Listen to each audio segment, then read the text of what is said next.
Hey, hi, howdy. Every time I make one of these, I'm insecure about the fact that you guys are going to know I shot both of them back to back. So I changed my shirt, I changed the lighting a little bit, and then I immediately acknowledge it in the beginning because, you know, that's what you do anyway. I complain about prices on this channel a lot. I also brag about the way I buy things for cheaper than what they're worth a lot. And the area that I feel I've actually saved the most money over my entire comic collecting journey has, of course, been in collected editions, the Omnibus scene. I think this is one of the most egregiously priced sectors of comic books. However, I do also think it's kind of just objectively the best way to read comic books. So I want to show you the very small handful of omnibuses that I have. Omnibuy, any way I say that, I feel like it doesn't sound right. And we're going to talk a little bit about prices, not because I want to brag and flex. I mean, I do a little bit, but mostly because I want to talk about how I don't think it costs as much money as you might think to read good comic books. So let's jump into it. First of all, if you don't mind not having a dust jacket, there are great ways to read omnibus editions.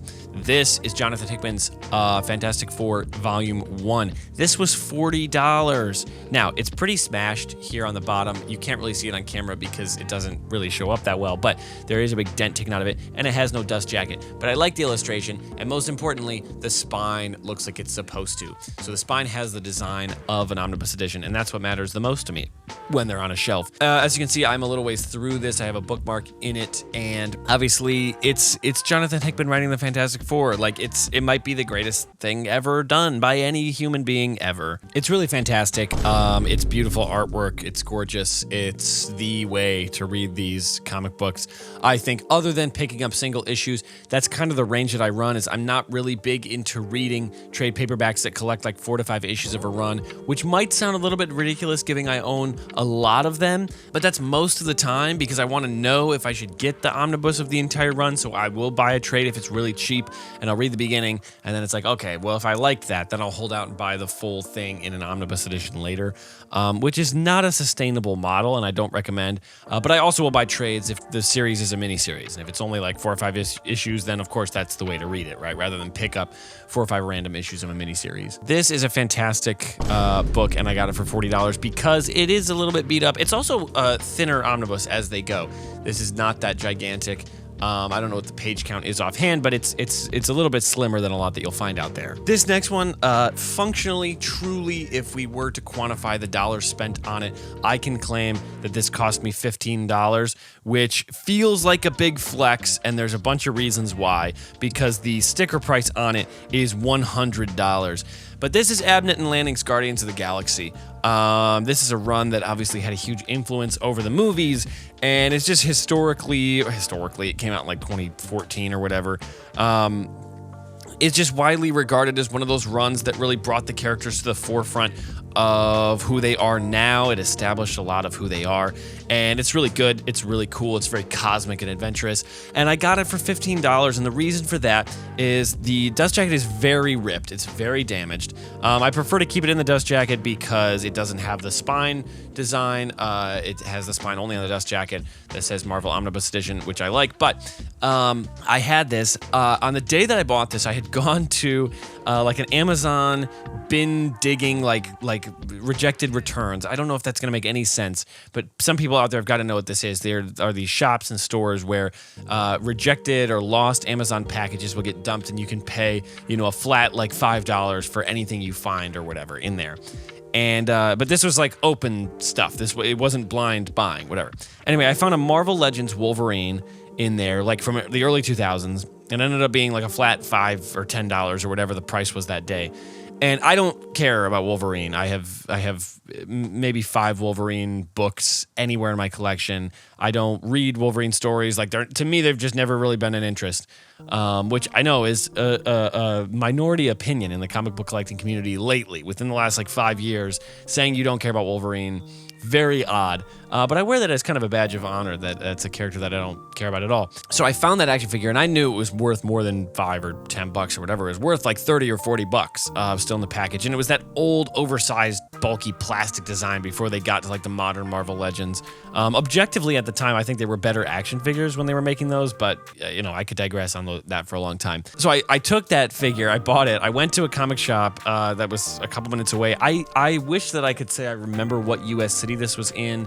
I was traveling a lot at the time, and I truly do not remember what city this was in. It may have been Phoenix, Arizona. It might have been Los Angeles. Probably somewhere in the Southwest. That's my best guess. I took the figure from that shop and brought it over to the comic book store. I said, hey, how much can you give me for this? And they could give me like $30 or $40. And so this, I think it must have been 30 then, because this was $55 because it had been marked down. And so I took the $30 that they had given me for the figure and then applied it right towards it. I said, can I just buy this? Can you put $30 towards it so it cuts it down to $15 or whatever? So I guess it'd be 45, not 55, which I don't know. I remember at the time, you got to believe me, at the time I did all the math sitting there to see how much this omnibus was actually going to cost me from its retail marked price to what I was going to actually have come out of my bank account that day in total. And it was $15, and I'm very proud of that because flipping another purchase into an omnibus I think is just very funny and interesting.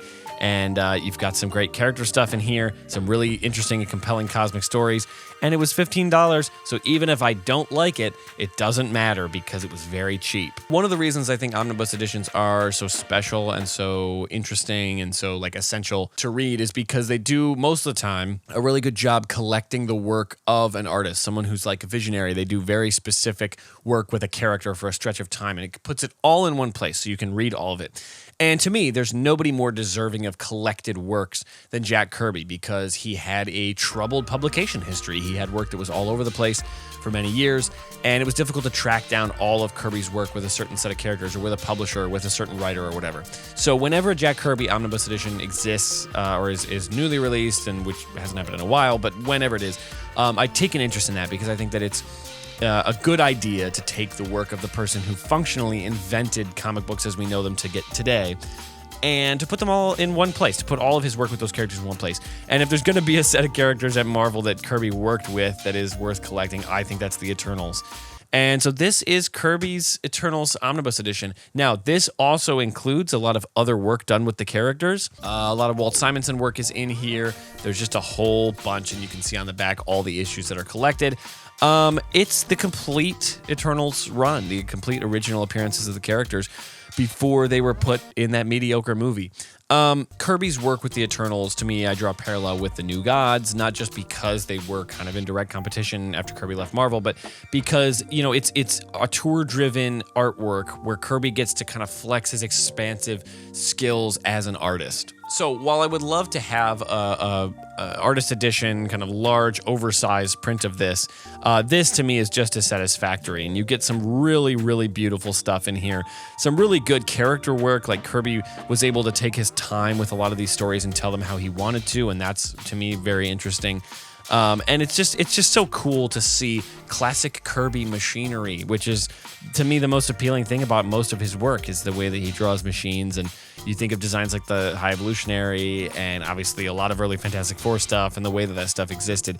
And I've just always found that to be really interesting and fun. And he gets to bring a lot of his characters around and experiment with the medium. So this is cool. This I bought at the Motor City Comic Con probably 4 or 5 years ago. I went with my brother in cosplay, and we had a great time. And the first day we were there, I saw this on a table, and I think it was $60, which is great because I think it's $125 retail price, and it was $60. I don't know why, but it was. And I said to my brother, if that's there tomorrow, then I will buy it. I'm not going to spontaneously buy it, but if we come back tomorrow and it's still there, then I'll pick it up. I mean, why not? I would be kind of stupid not to. And we came back the next day, and I couldn't find it, and I dug around a little bit, went back to what I thought was the same booth, and it turns out I was at the wrong booth, and it was right across the walkway, and I went over, and I was like, oh, well, it is still here. That's a great deal. I mean, less than half of its original price, and so I had to pick it up, and it has been a fantastic read and something that I'm really proud to have in the collection. The next two omnibus editions we're going to talk about are related. They are the same character. It's a character that you might know I have an interest in. I've probably mentioned the character or worn a shirt with this character a few times on this channel. And it's not like this character is my self-insert and someone I identify with a lot. There's no way, right? Yeah, it is. It's Spider-Man. First one in this is David Michelinie and Todd McFarlane. Amazing Spider-Man. This is their complete run. This is the run that is like the reason I like comic books. It has basically all of my favorite Todd McFarlane Spider-Man artwork, most of my favorite Todd McFarlane artwork, period. I think it's the only time Todd has ever worked with a really good writer who knows how to do character work and knows how to like progress an interesting story forward. There's some really cool stuff in this. Most of the comic books I owned when I was a kid that I still have are from this run. So there's a lot of nostalgia in a lot of these pages. And it's just, as this run gets more and more expensive and as a lot of these get more and more difficult to track down, this is an omnibus that I really am glad to have, because when I want to just soak it up and read some Venom stories, read some Lizard stories, some Mysterio, especially the assassination plot later in this run, this is the place to go to, this is the spot to be in. So this is the only omnibus I've ever paid full price for. This was right after I moved out of my parents' house when I was 18. I had my comic collection all in one place, for the first time, and it was set up, and it was a very small collection at the time. And I went to Volta Midnight Comics in Ann Arbor, Michigan, which was my home shop for the next 5 or 6 years that I lived in Ann Arbor. I love that shop. I love those people. Curtis and everybody that founded that place and runs that place, they're great people and people I'm proud to have not only shopped with over the years, but also worked with. I've shot events for Volta Midnight and I love it. I went in there and I was freshly 18 and living on my own and wanted to have, my big kid purchase to kind of celebrate my independence. And I was not smart with money at all at the time and did not think through the concept of buying, vintage or used comic books as opposed to new stuff if I could. And obviously, vintage is not guaranteed cheaper, but in many cases it does, depending on what you're looking to buy. And used would have been the way to go for this, but I just grabbed it off the shelf and thought, this is going to be the one for me. And it still is to this day. I think this is the most, this is a run that it means a lot to a lot of people, and people love to collect nowadays. But I like to say that I like it more than anyone. It's for me. Todd's run on Amazing Spider-Man, it was written for me and about me. And inside is a really cool Virgin variant on the cover. I really should just take the dust jacket off of this because it's got the spine design that I want. And you get the cool background there. But I think I'll keep the dust jacket on just for the sake of keeping it, I guess. I don't know, keeping it in good shape. Love this. This has a issue in it that I'm going to be making a video about very soon, which is the Amazing Spider-Man 323. That's a Captain America cover, and that is in this book. And that is, for me, top 5, probably, maybe top 3 comic book issues ever. I probably have that issue memorized. I've read it so many times. I have drawings from when I was a kid where I was sketching that cover, trying to copy the art style. It was the first time I ever really liked it. I know I've talked about it before, so I'm not going to ramble on it, but love me some ASM Todd McFarlane run. And the second one that I have is the most recent omnibus that I've picked up, and that's the Nick Spencer Amazing Spider-Man run. Right out the gate, my first pet peeve, white spine design. I don't like that. I don't know why they did that. I don't know why it can't look like all the other spines of omnibus editions. But regardless, I do really like it. And this to me is fun for 2 reasons. I like Nick Spencer's writing. This was the run that was going on when I started getting back into buying new comic books after a many-year break from that. So right as this was ending with Chameleon Conspiracy down through the rest of his run, that was in 2021, that was when I picked back up new comic books and I started buying issues of Amazing Spider-Man as they came out. And I like Nick Spencer's writing, but then more importantly, Ryan Ottley is on my, 10 artist Mount Rushmore. It's all I do is praise people. It's very difficult for me to be critical of anyone, but Ryan Ottley is such a fantastic artist because of Invincible. Invincible is, the best. It's Invincible. What more do I need to say about it?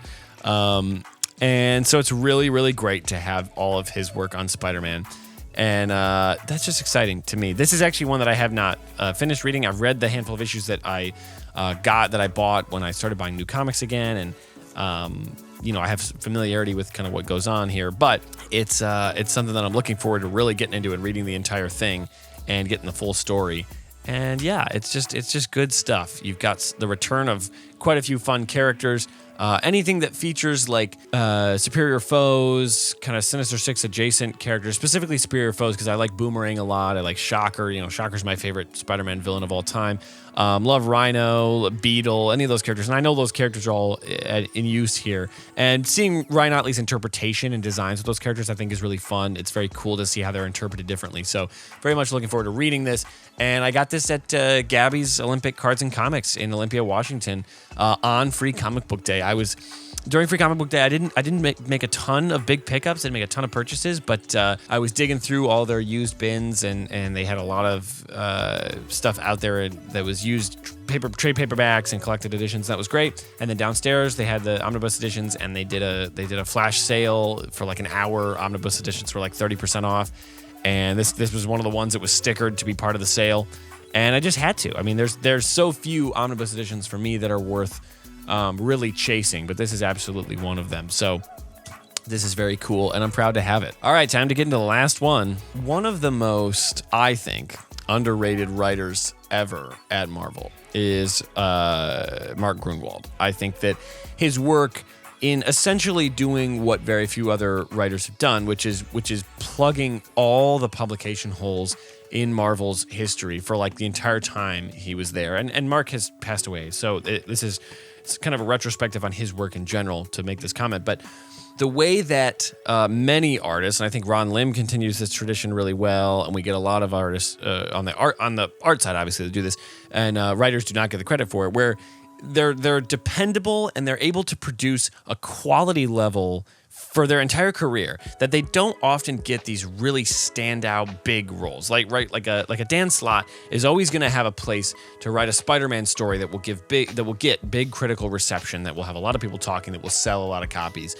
To me, Mark Gruenwald never got enough due for what he created and worked on. And to me, the perfect example of that is a set of characters that I love a lot, that I think are very charming, are very interesting, and that I'm very excited to have not only quite a bit of single issues of and Marvel graphic novels and things like that, but also to have this omnibus edition, and that is the Squadron Supreme. I said this was the last one we're going to cover, but I do have 2 bonus omnibus editions after this, so just sit tight.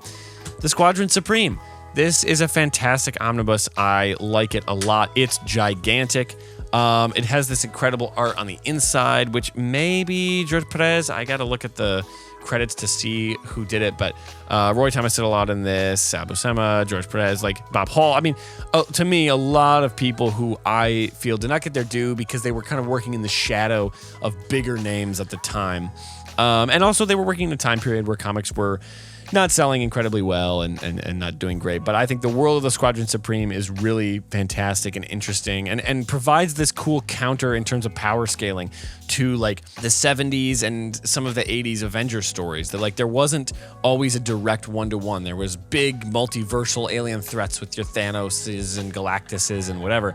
But being able to have a team that was a rough analog to the Avengers, that was also directly based on the Justice League, which I always think is the funniest aspect of this. Specifically, Hyperion, I think, does not get the due that he deserves as a character for being on this like Sentry-level power abilities and things like that. And it's just cool to have all these stories in one place. And it's also hilarious to me because on the spine, there is just an enormous list of creatives on this. And I always find that really fun and interesting. And as you can see, it's just enormous. Like, it's a huge book. And there's so many issues in here. One of my favorite details about this is that a series I am so close to having a full run of, I'm like 6 issues away or 5 issues away from having a full run, is Quasar. I love Quasar, not just because we have the same hair, but because he's a very interesting character that I feel like has been wildly underutilized in comics. And I know there are like so many reasons in universe and from a plot perspective to not use Quasar, because there are so many better options. Whenever you would have used Quasar, you just use Nova or Captain Marvel or Miss Marvel or like one of the characters with the bands or whatever they're called now. But there's some issues of Quasar in this run, which is really funny to me because I have all those issues, and you don't often think of them as like synchronous issues because Quasar obviously was happening at the same time, but Squadron Supreme feels like a pretty earthbound story, and then to have it all in this book, I think is to have Quasar in here is pretty funny, I think. And then also funny because it takes a huge jump. There's all this stuff that happens in like Avengers Annual, Avengers and Squadron Supreme Annual, and obviously the camera's not picking this up, but I'm pointing it out on the back of the book anyway.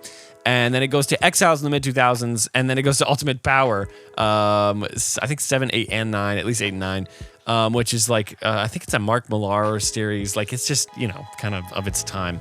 But yeah, the Squadron Supreme has had like this really long history, and I don't think they get their due as like a pretty pivotal piece of comics story and history. And to me, it's very cool to have this Omnibus edition. This was at a place in Tennessee, I believe, at a shop in Tennessee, but I can't remember where exactly I purchased this. I just remember that it was discounted way down from where it was, and that's always fun. That's always a reason for me to buy it. All right, there's 2 more that are bonus Omnibus editions we're going to talk about. The reason I say bonus, and that's these right here.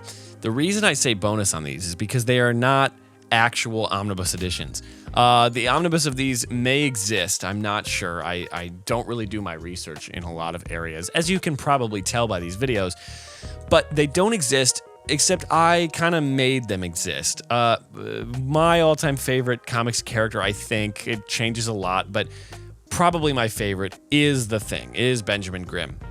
And so I have a full run of his series, his 80s series that I believe starts right after the Secret Wars event, because then he's on the stranded on Battle World alone. He's left there. So what I've done here, and I'll show you on camera, is I've created fake Omnibus editions out of these comic folio boxes, and that includes designing and custom printing spines that match and have the creators listed and have an image and everything lines up. And so when you put them side by side, they look great on a shelf. They look like a Marvel Omnibus edition, and they have different artwork as the covers. So these are the 2 covers. This one, I have this issue. I really like this alt cover. I don't remember the artist offhand, although it looks like Frank Miller, which I don't believe is. But anyway, did the work to credit the creators on here and to add in this logo. This is one of my favorite versions of the Things logo. It's from the 2022, I believe, series. And I really like the way that these turned out. They've been really fun to experiment with. This one is also really great. This is a fun other edition of it. The only downside to this is that these comic folio boxes are like $20. So they hold 15 issues, which is very convenient from a perspective of this series because there's like 34 issues. So what I've done is this is the first 30 issues between 2 volumes, and then I have miscellaneous other issues of the Thing, and I haven't bought another box, but once I buy another box, I have the design completed for that. I'll print that out, and I'll have further collected editions with the spines and everything. But these boxes are expensive for what they are. I mean, they're nice, and it's obviously this is all cheaper than buying a new Omnibus edition of something, but you'd go like this, and you take them out, and it's convenient. You're able to put them all, in here, and I'm able to get all the issues of the story in here up to issue 29 here. But I guess up to issue 30 is in there as well. That makes sense. But they're wildly expensive.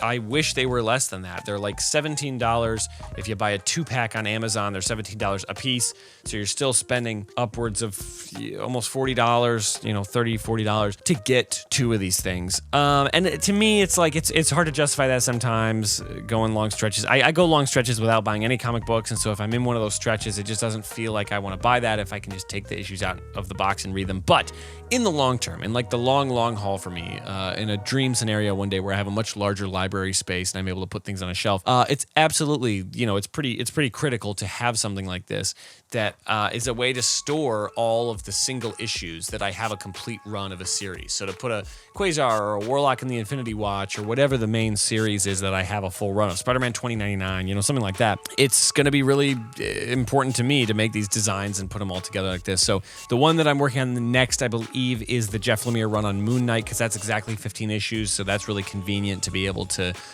put that all in one box, and it's just a collected edition for that. And so I've been working on these, and it's a fun alternative to buying a collected omnibus edition. You get to customize it, you get to do whatever you want, see how you want them to go. One of the only downsides about this is that the back does not have a sleeve. So I designed what is on the back of a normal omnibus edition, where it has the grid of all the different covers. but it was not able to be put on there because there's not a sleeve on the back, which is a little bit frustrating. And so that's a downside. And then also learning the sizing for the spines was very difficult. These are in there really tight because there was not a lot of space, but I still, think it's cool. And I think it's a great way to display and have these books out and not just have them in a short box in a closet, which is where the rest of my collection is. So, and that's the story for me when it comes to Omnibus collected editions. I really, really do not want to pay full price for one because $100+ to read maybe 30 issues of a comic book does not feel realistic when I could probably find each issue over a long stretch of time for cheaper. And I am patient and I will wait until I have the full run to read the story. So I might as well wait. It doesn't make a lot of sense for me to spend a lot of money, and so I like them. They're convenient, and I will buy them when it's convenient to buy them, which means it's convenient in both location, if I can walk right out of the store with it, and also when it is cheap. To me, the thrill has always been there to find these at Comic-Cons and shops and things where they're used or they're beat up and they're on sale. So I recommend them if you can, and I don't recommend that you give in to the pressure that you will see in comic collecting to buy brand new stuff right when it comes out, and to buy the big expensive stuff just to read stories. I think that you can always find it cheap if you're patient. Thanks for watching, guys. I will see you next time.